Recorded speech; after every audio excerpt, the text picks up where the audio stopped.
अदानींचं विमानतळ, भरकटलेलं राजकारण.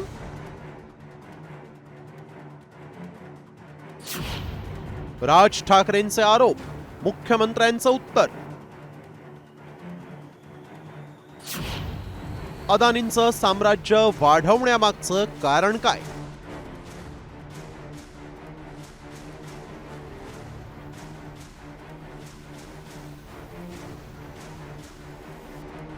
राज ठाकरेंनी लावरे तो व्हिडिओ म्हणत मुंबईतील अदानींच्या धडकी भरवणाऱ्या साम्राज्याचा नकाशा महाराष्ट्रासमोर मांडला.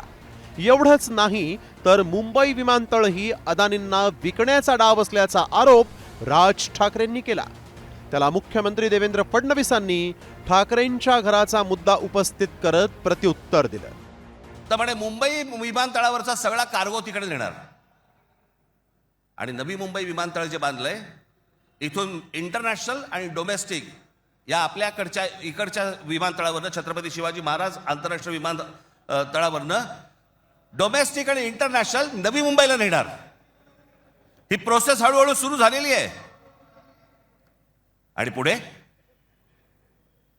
हा संपूर्ण विमानतळ विकायला काढणार. अरे असंच आमच्या मुंबईच्या एअरपोर्टवर एकच धावपट्टी होती, दुसरी धावपट्टी तिथे तयार करता येत नाही म्हणून 25 वर्ष चाललं होतं नवी मुंबईला एअरपोर्ट करा. इतके अहवाल आले, तुमच्याही काळात अहवाल आला. प्रत्येक अहवालाने सांगितलं मुंबईला जर नवीन एअरपोर्ट दिलं नाही तर मुंबईचा GDP आता थांबलेला आहे, मुंबईची ग्रोथ थांबलेली आहे. अरे मोदीजींच्या नेतृत्वात 5 वर्षामध्ये आम्ही नवीन एअरपोर्ट करून दाखवला.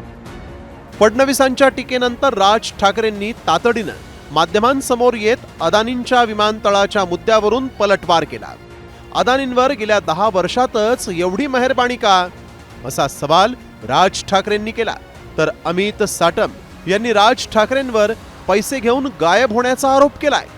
उद्या हा एकच माणूस या देशाला वेठीस धरू शकतो. गोष्टी कोलॅप्स झाल्या तर नोकऱ्या जातील, देश बर्बाद होईल आणि हा एक दिवस देश ठप्प होईल. माझा सांगण्याचा उद्देश हाच होता. आणि एक ते टूल वापरून ज्यावेळेला महाराष्ट्रामधली शहरं ज्यावेळेला काबीज करायला ज्यावेळेला तुम्ही जाता, तो धोका मला असं वाटतं महाराष्ट्रासाठी खूप मोठा आहे. त्यावरतीचं माझं भाष्य होतं. मराठी तरुणांच्या नावावरती मोठमोठे इव्हेंट्स करायचे, स्पॉन्सरशिप जमा करायची, पैसे जमा करायचे आणि नंतर गायब व्हायचं.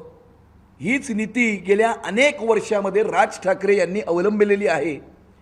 किंवा मातोश्री इन्फ्रास्ट्रक्चर प्रायव्हेट लिमिटेड आणि मातोश्री डेव्हलपर प्रायव्हेट लिमिटेडनी तयार केलेल्या किती हाऊसिंगच्या प्रोजेक्ट्समध्ये मराठी लोकांना आपण घरं दिली, याच्यावरतीही राज ठाकरे यांनी स्पष्टीकरण दिलं तर जरा बरं होईल.